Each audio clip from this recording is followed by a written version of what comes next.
जय हिंद दोस्तों, स्वागत है आपका हमारे इस मस्त और धमाकेदार वीडियो में। आज आपके लेकर आए क्लास 12th केमिस्ट्री के चैप्टर 2 से most important topic colligative properties. क्या है कोलिगेटिव? बोले तो आनुसंख्यक गुणधर्म लेकर आए हैं। वेरी वेरी मोस्ट इंपोर्टेंट है और इम्पोर्टेंट ट्रिक के साथ बहुत मजा आने वाला है। बहुत ही ईजी बोले कंसेप्चुअल वीडियो होने वाला है। तो चलिए स्टार्ट करते हैं कि हमारा वाष्प दाब में अवनमन क्या होता है। लोअरिंग इन वेपर प्रेशर क्या होगा, क्या करेंगे, तो कैसे समझेंगे, बहुत सिंपल इजी तरीके से बताएंगे। तो चलिए स्टार्ट करते हैं। ठीक है जी। तो वाष्प दाब में अवनमन होता क्या है? देखो भैया, वाष्प दाब में अवनमन का सिंपल सा मतलब है जो हमारा वाष्प दाब है उसमें कमी। क्या है? अवनमन बोले तो कमी वाष्प दाब में। अब ये वाष्प दाब क्या होता है सब जानते हैं, सब तो नहीं जानते बट हम जानते हैं। सबका तो पता नहीं क्योंकि सब छोटी छोटी क्लासेस में पढ़ते हैं, बट हम जानते हैं जो हम 12th में हैं। ठीक है, ये हमारा कोई क्या है? शुद्ध विलायक। क्या है? शुद्ध विलायक। ठीक है। अब साम्य अवस्था पर मतलब इसको हीट किया जाता है, तो साम्य अवस्था पर इसका जो वाष्प दाब होता है वो होता है P0। और जो विलायक है ना, विलायक हम सिंपली 1 से डिनोट करेंगे। किससे? 1 से। तो इसके जो शुद्ध द्रव का मतलब शुद्ध विलायक का जो वाष्प दाब होगा वो P1 होगा। ओके, ठीक है। मतलब ये हमारा साम्य अवस्था पर है। मतलब साम्य अवस्था बोले तो ये जब वाष्प में कन्वर्ट होगा तो इसकी सतह पर आएगा। ठीक है। तो साम्य अवस्था का मतलब सिंपल सा होता है कि अगर इसका एक मोल इसमें कन्वर्ट हुआ, किसमें? अगर इसका एक द्रव या एक परमाणु अणु कुछ भी चेंज हुआ वाष्प में, तो इसका एक बूंद द्रव में भी चेंज होगा। ये हमारा साम्य अवस्था है। ठीक है। तो शुद्ध विलायक जो वाष्प दाब है साम्य अवस्था वो P01 है। ओके, इतना समझ लीजिए। ये हमारा वाष्प दाब वो P01। ठीक, वेपर प्रेशर। अब बात करते हैं हमारी विलयन की। वाष्प दाब में अवनमन आया कैसे? हम बताते हैं विलयन। ये हमारा है विलयन कोई। ठीक है। अब इसे पता क्या क्या है? इसमें हमारा है विलायक, इसमें विलायक और प्लस विलय, मतलब इसमें दोनों चीजें हैं और जिसे हम बोलते हैं विलयन। विलयन ही तो बोलते हैं। अब इसमें एक खास चीज बता दें। हाँ, बहुत ज्यादा खास चीज। वो सबसे बड़ी खास चीज ये है कि जो हमारा विलय है ना, विलय ये हमारा अवाष्पशील। अवाष्पशील मतलब ये वाष्प में कन्वर्ट नहीं होगा। समझे? जैसे द्रव में हमने क्या मिला दिया? NaCl मिलाया, नमक मिला दिया, तो भैया वो तो द्रव में चेंज, वो तो कन्वर्ट होगा नहीं किसमें? वाष्प में। तो भैया इसका जो वाष्प दाब होगा वो होगा P टोटल। ठीक। और एक और चीज बता दें आपको कि इसका जो वाष्प दाब होगा P टोटल, जो P टोटल है, P टोटल वो कम हो जाए किससे? P01 से। क्यों भैया, ऐसा क्यों? क्योंकि हमें द्रव विलायक तो वही है ना। वट हमारे यहाँ पर विलय के कण भी आ जाएंगे। यहाँ पर हमारे विलय के कण भी आ जाएंगे, जिसके कारण हमारा वाष्प दाब मतलब वाष्प और ज़्यादा नहीं बन पाएगी। मतलब उतने वाष्प में कन्वर्ट नहीं हो पाए जितनी जल्दी, उतना जितना कि अब हो पा रहा था। जितनी ज़्यादा वाष्प इसमें बन रही थी उतनी इसमें वाष्प नहीं बन पाएगी, जिसके कारण जो P टोटल होगा वो कम हो जाएगा P10 से, शुद्ध विलायक से। ओके, ठीक है, सिंपल है। देन बात करते हैं कि हमारा P टोटल होगा क्या। तो P टोटल सुनो, P टोटल होगा हमारा बराबर P1 प्लस P2, है ना? यही होगा। हाँ, तो यह P1 प्लस P2 रोल्टरों से ये क्या होगा? तो एक चीज देखो, ये P2 है, P2 ये तो आवाष्पशील है, तो ये तो होगा 0। तो जो P टोटल आया वो तो बराबर हो जाएगा P1 के। हाँ बिल्कुल हो जाएगा। और जो कि हमारा बराबर होगा P101 इंटू X1 के। X1 बोले तो विलायक का मोल अंश, मोल फ्रैक्शन। किसका? विलायक का। ठीक है, विलायक का होगा। हाँ जी, जो P टोटल बराबर होगा वो बराबर होगा P101 X1 के। क्या कर रहे हो भैया? सही से लिखा ही नहीं, जरा गोला कर रहे हो। ठीक है, तो P टोटल बराबर होगा P10 X1 के। ठीक है, सिंपल है। ये हमारा क्या था? सिंपल सा थ्योरी था वाष्प दाब में अवनमन की। मतलब वाष्प दाब में कमी आई।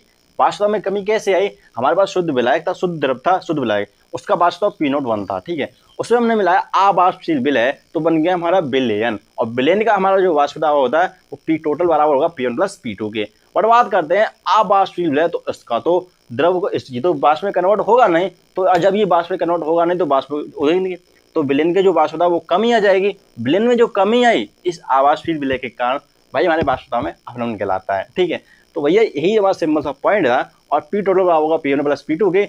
और जानते हैं और P2 तो भैया 0 हो जाएगा क्योंकि आवासशील था, तो भैया इस पे तो वाष्प बनेगा नहीं, तो भैया ये क्या, तो P2 बराबर पी टोटल बराबर हो जाएगा P1 के, और जो कि होती है P1 1 x1 के। ओके, ये हमारा P टोटल P1 x1 हुआ। ओके, सिंपल है, ये समझ में आया। ठीक है, ये कंडीशन थोड़ा हम ऊपर लिख देते हैं। ठीक है, हमारा अभी आपको इसका डेरिवेशन भी तो करना है। वाह वाह वाह, या तो इसका जो द्रव्य है ये तो हमारा विलयन था, हाँ विलयन था। इसका जो P टोटल होगा, इसका तो P टोटल होगा, बट जो P टोटल होगा वो कम हो जाएगा P1 नॉट के बन के, ब्लैक के वाष्पता के, है ना, यही तो कंडीशन यहाँ पर लिखी हुई थी। हाँ, अब बताते हैं कि कमी कितनी आई इसके, इस विलयन में वाष्पता में कमी कितनी आई वो बताते हैं। तो चलो, जो विलयन में वाष्पता की कमी है वो डेल्टा P से बताते हैं, डेल्टा P। ठीक, डेल्टा P से दर्शाते हैं। ठीक है, जो कि बराबर होगी किसके बराबर होगी, जरा सोचो ना, वाष्पता में कमी किसके बराबर होगी, P1 नॉट, क्योंकि अधिक किसका है, इसका, तो P1 नॉट 1 माइनस हो जाएगा P टोटल के, हमारा आ जाएगी क्या आगे, विलयन के जो वाष्पता में कमी है वो आ जाएगी, है ना, आ जाएगी, बिल्कुल आएगी, बिल्कुल बिल्कुल सही बोले। तो जरा इसको जो देखते हैं क्या होता है, आगे थोड़ा बढ़े। Delta P0 1 minus P total, अभी आपको बताते हैं P टोटल बराबर होगा P1 के, ब्लैक के वाष्पता के, है ना, हाँ बिल्कुल सही बोले। तो जो विलयन का जो वाष्पता होगा वो किसके मोलंस के होगा, ब्लैक के मोलंस के बराबर हो। ठीक, तो ब्लैक का जितना मोलंस होगा अधिक, उतना ज़्यादा हमारे विलयन का वाष्पता होगा, है ना, हाँ बिल्कुल होगा, क्योंकि विलय तो कुछ मतलब मैटर ही नहीं करता, क्योंकि वो तो आवासशील है। हाँ, तो हो जाएगा हमारे पास P1, और जो कि P1 बराबर होगा हमारा P1 भैया, P टोटल नहीं P1, डेल्टा P बराबर हो जाएगा delta P0 1 minus P0 1 x1। Okay, ठीक है, यहाँ से आप P0 1 बाहर लेते हैं तो delta P is equal to P0 1 1 minus x1। भैया एक चीज़ समझ रहे हैं क्या, ये तो हमारे क्या वाष्पदाब में कमी आ गई, वाष्पदाब में अवनमन आ गया, बट ये तो कुछ अलग सा लिखा हुआ है। तो एक चीज़ जानते हैं क्या, कि विलयन में विलायक के मोल प्लस विलय के मोल का योग बराबर होता है 1 के, होता है। हाँ, तो जरा इसको जरा साइड में करो, 1 माइनस x1 कैसे होगा, तो x2 बराबर 1 माइनस x1। ये क्या हमारे विलय के मोल आए, किसके विलय मोलंश, किसके विलय के, बोले तो सॉल्यूट आ गया। हाँ, तो क्या करें, तो delta P is equal to P0 1 x2। वाह, यानी इजी एंड सिंपल। तो डेल्टा P होगा ना, वो समानुपाती होगा x2 के, किसके, विलय के मोलंश के। कुछ समझे भैया क्या, कि वाष्प दाब में जो कमी आएगी वो विलय के मोलंश के समानुपाती होगी। क्यों, क्योंकि भाई जितना ज्यादा विलय मिलाएंगे उतना ज्यादा वाष्प दाब में गिरावट आएगी, उतनी ज्यादा कमी आती जाएगी। तो यही तो हमारा आना था, यही तो चीज चाहिए थी, और ये होता है हमारा सिंपल सा ये formula delta P P0 1 x1। ठीक है, वही सिंपल सा इजी सा था। कैसा लगा बताना जरूर, और बताते हैं आपको थोड़ा और मजेदार तरीके से। थोड़ा इसको रब करें, थोड़ा इसको फॉर्मूले को और खोलते हैं। डेल्टा P, अभी ये फॉर्मूला नहीं है, आपेक्षिक अवनमन का भी फॉर्मूला नहीं है, वाष्प में आपेक्षिक अवनमन है उसका फॉर्मूला नहीं है, बट वाष्प में जो कमी आई उसका आ गया है, क्या है, delta P P0 1 x2। Okay, चलो ठीक है, एक और चीज बताते हैं आपको, वाष्प दाब में जो आपेक्षिक अवनमन होगा उसका क्या फॉर्मूला होगा। तो सुनो भैया, delta P direct P1 not x2 होगा। ठीक है, डेल्टा P P0 क्या हुआ, P0 1 x2, यही हुआ ना। हाँ, तो मुझे बताओ डेल्टा P में हम कैसे लिख सकते हैं, डेल्टा P को कैसे लिख सकते हैं, डेल्टा P को वेरी इजी, डेल्टा P को हम लिख सकते हैं P1 not minus P1 not minus P total, लिख सकते हैं, बिल्कुल लिख सकते हैं, बिल्कुल सेम है। हाँ बिल्कुल लिख सकते हैं, और जो कि बराबर होगा किसके, वाष्प दाब में कमी किसके आई, वाष्प दाब में कमी, हमारी वाष्प दाब में कमी आई P0 1 x2 के, ये हमारे वाष्प दाब में कमी आई। ठीक है, और ये हमारा इतना ऐसे हम निकाल सकते हैं, ऐसे हम निकाल सकते हैं। हाँ, तो भैया जरा यहाँ पर जो x2 है, वाष्प दाब में जो आपेक्षिक अवनमन है वो अब आएगा, क्योंकि वाष्प दाब में जो कमी है वो विलय के मोलंश पर डिपेंड करती है। वाष्प दाब में कमी किस पर डिपेंड करती है, विलय पर। ठीक है, क्योंकि भैया जो P टोटल होगा वो बराबर होगा P1 के। हाँ बिल्कुल होगा, सिंपल है। क्यों बराबर होगा, क्योंकि भैया हमने अभी वो आपको बताया ना कि जो P टोटल होगा भाई P1 प्लस P2 होगा, और जो P2 हो जाएगा वो 0 हो जाएगा, क्योंकि आवासशील है, तो P टोटल बराबर P1 हो जाएगा। हाँ बिल्कुल, तो भैया जो P टोटल होगा वो हो जाएगा P0 1 minus P1 upon P1 x2, और यहाँ से हम निकाल सकते हैं P0 1 माइनस P1 अपॉन, ये हमारा मतलब नॉट में, ठीक है, P0 1 upon P not one is equal to x2। तो ये आ गया हमारा वाष्प दाब में आपेक्षिक अवनमन का फॉर्मूला, जो कि था बहुत ही ज़्यादा मज़ेदार एंड इम्पोर्टेंट और बहुत ज़्यादा इम्पोर्टेंट। क्यों? क्योंकि इसके न्यूमेरिकल आते हैं, बहुत ज़्यादा मज़ेदार तरीके से पूछे जाते हैं, आप सोच भी नहीं सकते कि कैसे इससे क्वेश्चन पूछे जाते हैं। ठीक है, तो हमारा आ गया P not one minus P one P not x2, ये हमारा वाष्प दाब में आपेक्षिक अवनमन का फॉर्मूला आया। ओके, समझ गए? ठीक है, तो जरा इसको और भी रूप देखते हैं। मोलंस, विलय के मोलंस, याद रखना जो वाष्प दाब में आप अवनमन होगा वो विलय के मोलंस पर डिपेंड करता है, विलय के मोलंस पर। हाँ, जितना ज्यादा आप विलय को मिलाएंगे उतना ज्यादा वाष्प दाब में कमी आएगी विलयन में। ठीक है, और ये सब चीज आप जानते हैं। ठीक है, तो वाष्प दाब में कमी निकाल लिए। आप क्या करें, अब जरा इसको और भी देख लें।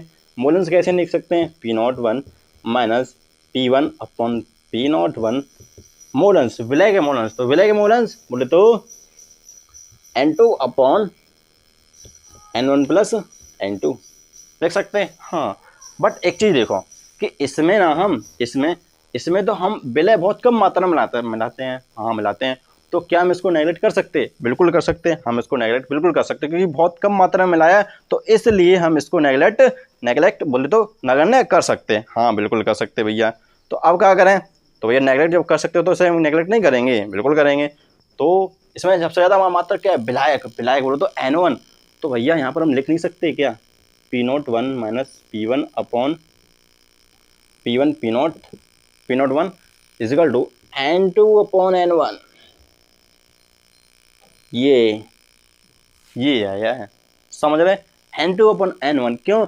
जब हमारा विलय बहुत कम मात्रा में होता है, ठीक है, बहुत ही कम, नगण्य, नेगलेक्ट बहुत ही कम, तो उसे नगण्य कर सकते हैं। ठीक है, और इसलिए और आप मोल को तो लिख ही सकते हैं कि मोल बराबर होता है भार बटे ग्राम में बार अणु बार वेट बाई मॉलिक्यूलर वेट।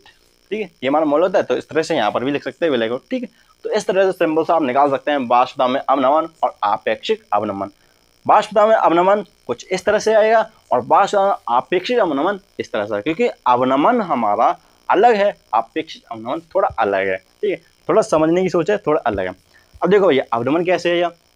हमने विलायक, शुद्ध विलायक लिया, शुद्ध विलायक में हमने कोई आवासीय विलायक मिलाया। ठीक है, तो शुद्ध विलायक का जो वाष्प था वो पी नॉट वन था। विलयन में जो हुआ तो भैया उसका विलयन अनुपात कम हो गया, तो यही हमारा वाष्प में अवनमन हुआ। अब अवनमन हुआ तो किस पर डिपेंड हुआ? इसमें तो भैया हमने विलयन मिलाया, तो विलय में मिलाया, तो इसलिए वाष्प में आपेक्षण किस पर डिपेंड हुआ? विलय पर। ठीक है, तो भैया जो हमने डेल्टा, इसमें हम कमी निकाली, वाष्प में जो कमी आई विलयन की वो निकाली, विलयन की वाष्प में कमी आई वो कितने? Delta P not one minus P total. क्यों? क्योंकि भैया पी टोटल कम है किसकी मात्रा में? किसकी तुलना में? पी नॉट वन, शुद्ध विलायक की तुलना में। वही तो शुद्ध प्योर सॉल्वेंट में हमारा कम है, प्योर सॉल्वेंट का से कम है किसका? सॉल्यूशन का। तो हमने निकाला पी नॉट वन इसको और हमने लिख किया है क्या है? पी टोटल बराबर पी वन। क्यों पी टोटल बराबर? क्यों? हमने कि रॉल्ट के नियम से पी टोटल बराबर P one plus P two होगा, जो कि पी टू तो हमारा सीधे हो गया कि आवासशील है, तो पी टू बराबर पी टोटल बराबर पी वन हो जाएगा, और हमने इस तरह से लिखा। ठीक है, कैसा लगा वीडियो बताना सर वो कमेंट सेक्शन में। तो इस तरह से हमने निकाला, तो कैसा लगा?